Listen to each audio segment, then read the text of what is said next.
2001 में एक्सक्लूसिव बातचीत आज तक से जब अफजल गुरु ने की थी तो क्या क्या जानकारियां उसने दी थी, क्या कुछ बताया था, क्या कुछ माना था अपने गुनाह के बारे में, आइए आपको वो सबसे पहले सुनाते हैं। बेसिकली ये जो पांचों बंदे पार्लियामेंट में जो घुसे थे, ये पांचों पाकिस्तानी थे।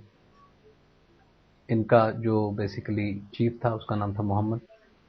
उसके बाद जो चार उसके साथी थे, एक का नाम था हमजा, दूसरे का नाम था हैदर, तीसरे का नाम था राना और राजा। इनकी बेसिकली जो मेन मोटिव ये था कि अंदर जो लोकसभा में एमपीज हैं, जो भी यहाँ की पॉलिटिकल एस्टैब्लिशमेंट, जो कंप्लीट पॉलिटिकल लीडरशिप जो है, उसको खत्म करना। This was the basically first motive which they have told to me. इससे मकसद क्या था उनका, क्या हासिल करना चाहते थे? मकसद इनका वो तो मैं क्या कह सकता हूँ, उनका वो बेसिकली क्या मकसद था उनका। उन्होंने मुझे इतना बता दिया था कि हमें अंदर जाके लोकसभा में घुसना है और वहां पे जो एमपीज हैं उन पे अटैक करना है, और रास्ते में जो भी मिलेगा उसको अटैक करना है।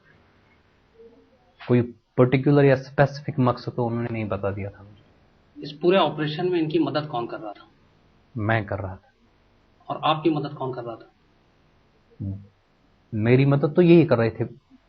पीछे से कौन कर रहा था? पीछे से इनका जो लीडर है गाजी बाबा। और गाजी बाबा को कौन मदद कर रहा था उनके पीछे से? गाजी बाबा तो पाकिस्तान से हैं, वो तो इनका पूरा चीफ जो है जम्मू कश्मीर का। तो गाजी बाबा के पीछे कौन लोग थे? पाकिस्तान में जो बैठे हुए हैं कौन लोग थे उनमें? तो जैश की तंजीम है इसकी, जो जैश इनकी तंजीम है वो पूरी, वही उसका लीडर तो कश्मीर में वही है, वहां पार है उनका वो मुल्ला मसूद है। तो इस पूरे ऑपरेशन में लश्कर ने भी मदद करने की पेशकश की थी। लश्कर ने कहा था कि ऑपरेशन करेंगे, मैं मदद करूंगा साथ में जैश की। तो इस बारे में आपको कुछ बताया था इन लोगों ने? नहीं, आई am not aware of that.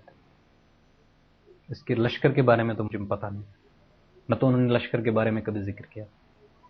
इस पूरे ऑपरेशन की पहली बार जानकारी आपको कब मिली थी? बेसिकली जब मैं मोहम्मद को यहाँ पे ले आया था बिफोर 1.5 मंथ, तो उस टाइम उसका कोई स्पेसिफिक टारगेट यहाँ पे नहीं था। उसने पहले असेंबली, दिल्ली असेंबली की रैकी भी करवाई थी, और यहाँ पे जितने ये एम्बेसी इलाका है चाणक्यपुरी का, उसकी भी रैकी उसने कर ली थी। अल्टीमेटली मुझे जब मैं दूसरी बार जब यहाँ से श्रीनगर गया तो वहां मुझे वो गाजी मिले, तो उसने मुझे बता दिया था कि मोहम्मद को जो लास्ट टारगेट हमने दे दिया है, लेकिन उसने वहां पे ये नहीं बता दिया कि कौन सा लास्ट टारगेट है। तो उसने ये बता दिया था कि मोहम्मद को बताना, बिना टाइम वेस्ट किए हुए उस टारगेट पर अपने आप को फोकस करना और वो काम कर देना। तो फिर मैं जब यहाँ पे आ गया तो फिर मैंने मोहम्मद से पूछा था गाजी बाबा ने तुम्हें कौन सा टारगेट दे दिया। उसने कहा कि यहाँ की पार्लियामेंट जो है वही हमारा अल्टीमेट टारगेट है। मोहम्मद के साथ जो बाकी 4 लोग इन्वॉल्व थे इसमें, उनके बारे में आपको कब पता चला? वो कब दिल्ली आए थे?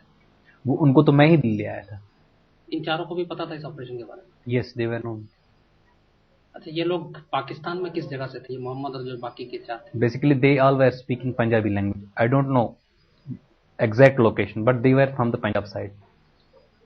पाकिस्तानी पंजाब प्रोविंस जो है उनकी वहां पे, वहां के। जब पार्लियामेंट पे अटैक से पहले जो आखिरी रात थी, 12 तारीख की रात, उस रात इन लोगों ने पाकिस्तान में फोन किया था, 5 ने अपने घर? नहीं, हाँ 5 ने फोन किए थे, लेकिन मेरे सामने, मतलब जब मेरी प्रेजेंस में तो 2-3 बंदों ने फोन किए थे। किस किस ने किए थे और क्या? एक तो मोहम्मद तो हमेशा करता था बातचीत, उसकी तो बातचीत होती रहती थी हमेशा। और वो जो राजा था, और दूसरे का नाम था जो राना, उन्होंने मेरे सामने बात की थी पाकिस्तान अपने पेरेंट्स से। मोहम्मद किस जगह फोन करता था पाकिस्तान में? मोहम्मद तो एक तो इंटरनेट पे तो हमेशा चैट करता था पाकिस्तान और आउटसाइड पाकिस्तान भी चैट करता था, जैसे यूनाइटेड अरब अमीरात, दुबई, वहां पे वो करता था। किन लोगों से चैट करता था आपको मालूम? I don't know that. Pakistan में जो उसने कॉल किए थे वो आपको तो नंबर से पता चलता, वो किस शहर में कॉल करता था? नहीं, उसका तो मोबाइल पे डायल करता था, फोन कर लेता था। मुझे तो पता नहीं है वो कहाँ करता, लेकिन अपनी ऑर्गेनाइजेशन के जो उसके बंदे हैं वहां पे, जैश के जो बंदे हैं, उनसे वो बात करता था, और साथ में अपने घर वालों से भी हमेशा वो चैट भी करता था और मोबाइल पे बात भी करता था। आखिरी बार जब उसने घर पे बात की तो आपने सुना था अपने घर वालों से उसने क्या कहा था?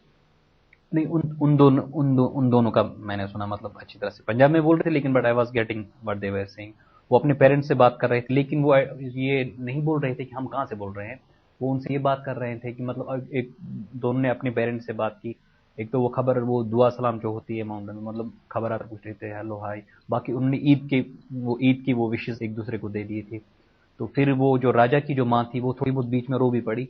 तो फिर राजा ने कहा उसको, बेसिकली हमारा यहाँ पे एक जबरदस्त एक एग्जामिनेशन है, इस तरह से उसने कहा है, we are suppose to go for the examination, if we will go through that examination then I will come back to the Pakistan. तो उसको वो ना बहलाने की कोशिश कर रहा था अपनी माँ को। जब मोहम्मद ने आपसे कांधार के बारे में भी कुछ बात की थी, क्या बातें थी वो, क्या बताया था पूरी हाईजैकिंग के बारे में? या अबाउट हाईजैकिंग, हाईजैकिंग। या he told me that I was a part of that hijacking, I was inside a plan, so he told me this thing. और क्या बताया था कि अंदर कितने लोग थे, कौन नाम बताया था? अंदर 5 बंदे थे, उनमें से उसने एक का नाम इब्राहिम बता दिया था, बाकियों का नाम उसने कभी नहीं बता दिया, न तो मैंने पूछा था वैसे। और कंधार के बारे में उसने कुछ बताया था?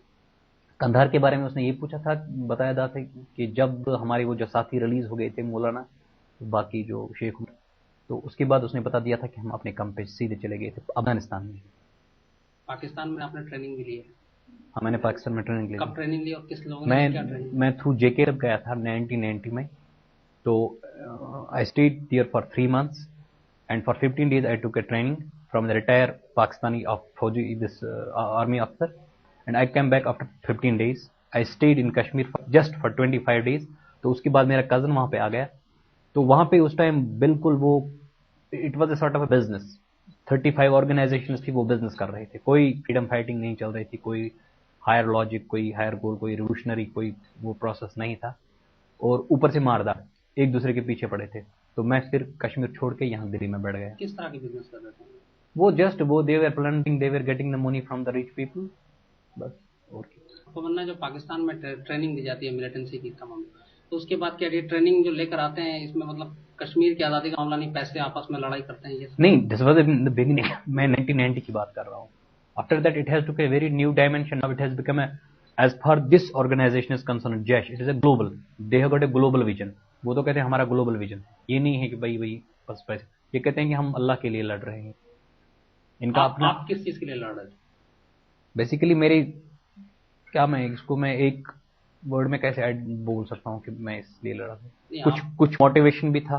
क्या मोटिवेशन? इनकी तरफ से, मतलब गाजी बाबा की तरफ से। मैं कह सकता हूँ, मतलब मैं सब चीजों को मिला के बोल देता हूँ कि ये चीजें, मतलब इन चीजों ने मुझे इस चीज पर ले आया। एक तो कुछ मोटिवेशन था, ऊपर से पैसों का भी चक्कर था। मेरी अब इकोनॉमिक कंडीशंस बहुत वीक हो गई थी।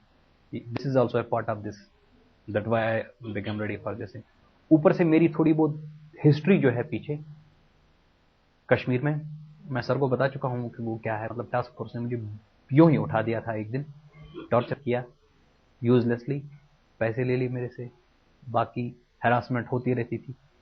That also played to some extent, I can say, but I am not justifying this thing.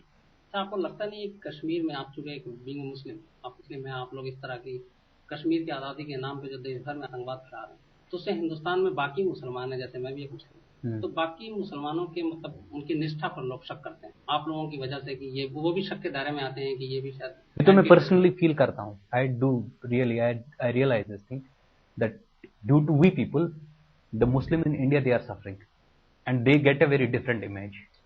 ये तो मैं खुद पर्सनली फील कर रहा हूँ। बट मैंने सर अभी आपको बता दिया था, मेरी कुछ रीजंस थी जिसकी वजह से मैं इसमें बैठ गया, इस शामिल हो गए, इस अटैक जो पार्लियामेंट में अटैक हुआ इसमें शामिल हो गए। तो गाजी बाबा से आप कब मिले थे पहली बार? Ghazi Baba, I met him before almost 6 months, 8। I basically met Mr. Tariq. There's a Tariq. He's a coordinator between of Ghazi Baba. I met him before 8 months, but गाजी बाबा से मेरी मुलाकात 6 महीने पहले हुई और उसके बाद फिर 3 मुलाकातें हुई। उससे कांटेक्ट से करते थे आप? उससे मैं कांटेक्ट सिर्फ I was contacting through Tariq. Ghazi Baba क्या चाहता, क्या करता, क्या करवाना चाहता है हिंदुस्तान में? कभी उसने कुछ? गाजी बाबा ये कह रहा है बस कश्मीर को आजाद कराना है, तब तक बैठना नहीं, चाहे कुछ भी हो क्या हो। और तारिक का क्या रोल है? Tariq is a coordinator, he is working for Ghazi Baba, for Jaish. तो ये लैपटॉप जो आपको दिया था मोहम्मद, ये गाजी बाबा तक पहुंचाना है, तो जब वो लैपटॉप और 10 लाख रुपए दिया तो उसने और भी कुछ कहा था, कुछ मैसेज था आपको? he gave me a laptop, Mohammed. He gave me 10 lakh rupees. He gave me 25,000 rupees also for my own self, na. That was for me. And he gave me a small diary. I don't know where that diary is now. तो ये मुझे hand over करने थे तारीख को, Sunday को वहां मुझे मिलना था उसे। संडे को दिन को 1:30 पे मिलना था मुझे उसको। ये मुझे हैंड ओवर करने थे तारीख को, तारीख फिर वो गाजी बाबा को दे दी। अच्छा, आपके पास इस तरह की भी कोई खबर थी कि इस पार्लियामेंट अटैक के अलावा और भी इनकी कुछ टीमें गाजी बाबा ने भेजी हुई, दिल्ली में कुछ और टारगेट बना सकते हैं, इस टाइप का ऑपरेशन? नहीं पता तो नहीं, लेकिन but he is always in process. जैसे कि हम 5 लोगों को बना दिया, मुझे उनके साथ बिठा दिया एज अ कोऑर्डिनेटर। गाजी बाबा ने मुझे एक दिन ये कहा है, जब मैं एक काम करता हूं, when he do some action, और जब कोई प्लान ऑपरेट करता है तो उसके खत्म होते हुए ही वो दूसरा ऑपरेशन स्टार्ट कर देता है। ही नेवर, मैं आपको ये बात बता दूंगा regarding Ghazi Baba, he is a restless person. मैंने उसको देखा, मैं उसके साथ एक रात बैठा हूं, मैं तो सो गया था, वो सोता नहीं है, हमेशा इसी काम में रहता है, किस तरह से लड़कों को तैयार किया जाए फॉर दिस। किस तरह के लड़कों को तैयार करता है वो तो उनके, एक तो कश्मीर में उनके आजकल कैंप कश्मीर में ही चल रहे हैं। कश्मीर की पहाड़ियां जो हैं उनके camp, almost 4 camps I know. कौन सी? मतलब मेरी, एक तो पहलगाम साइड में एक इनका कैंप है, कंगन एरिया इनका आता है, कारगिल वहां पे, गांधरबल साइड। कारगिल में भी इसका कोई रोल था? नहीं कारगिल इसका कोई रोल नहीं। कंधार में भी कहते हैं कि जो डॉक्टर था उसमें भी गाजी बाबा का शायद कुछ लोग बता रहे हैं कि नाम था, ऐसा कुछ बताया था मोहम्मद ने आपको? उसके अलावा नहीं, आई डोंट थिंक, जहां तक मेरी नॉलेज है, जहां तक मुझे गाजी बाबा के बारे में पता है, कंधार में वो नहीं था। ये लोग ईमेल से जो चैटिंग करते थे या उस पर किस तरह के लोगों से बात करते थे, कभी कुछ बताया मोहम्मद ने? नहीं वो तो, हाँ वो तो करते थे, मोहम्मद करता रहा। दुबई में भी इन लोगों पे लिंक था? या they got this money transact, जो मनी आता है इनको, तो हवाला। इन लोगों से कभी पता चला? नहीं मुझे